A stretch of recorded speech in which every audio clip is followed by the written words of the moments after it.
उठलीस का ग? तुझ्यासाठी गरम गरम चहा करून ठेवलाय बघ. घे बरं तू. सकाळी सकाळी गरमागरम चहा पिल्यावर तुझ्या चेहऱ्यावर कसं स्मित हास्य येतं बघ बरं. मला ना माझं नशीब खूप छान आहे. मला अशी आईप्रमाणे जीव लावणारी सून भेटली आहे. मी पण तिला लेकीप्रमाणेच मानणार. अगं तुला काय सांगू, लोकांना वाटतं सासू सुनेचं नातं म्हणजे नुसतं भांडण, पण आपलं नातं तसं नाही ना ग. आपलं नातं मायलेकीचं आहे.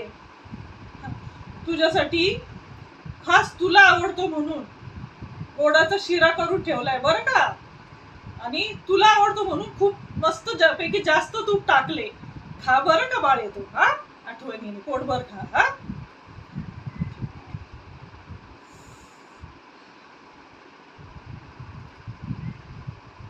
अगं सुनबाई, काय ग ही रात्रीची भांडी अजून तशीच पडली? अगं तुला मी म्हणाले होते ना ग, रात्रीची भांडी रात्रीच आवरून ठेव, रात्रीच धुवून ठेव म्हणून सांगितलं होतं की नाही?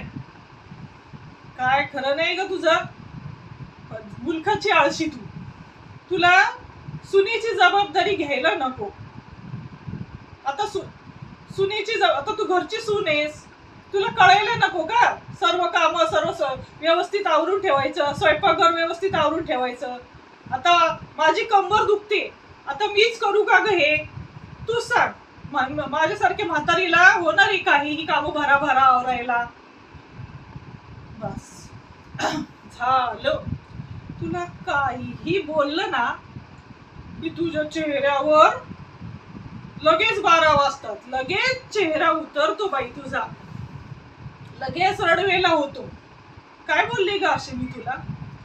आणि तो माझा लेक पण लगेच तुझ्या बाजूने उभा राहतो, मला दोषी ठरवतो. काय ग, कालपर्यंत जो मुलगा आईच्या पाठीमागे फिरायचा, आईला काय हवं नको ते विचारायचा, तो आज बायको बायको करतोय. नवले. अगं मला किती जीव लावायचा ग माझा मुलगा, पण आता त्याला एवढंही विचारायला सवड नाही की आईचं चुकतंय की बरोबर आहे. आई चुकीचीच आहे गृहीत धरून चाललाय बिचारा.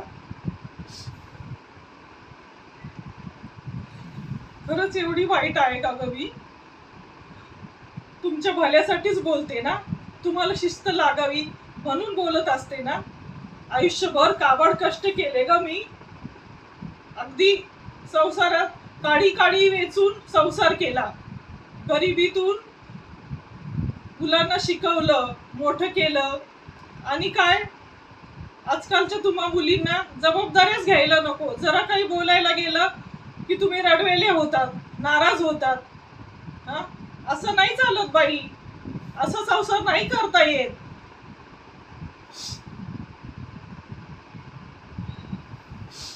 आता मी म्हातारीने एकटं राहायचं का घरात? सांग मला, तुमची इच्छा तरी काय? मला एकटीला सोडून निघून जायचंय का तुम्हाला? तुमच्याच मनाचं राज्य चालू द्यायचंय का?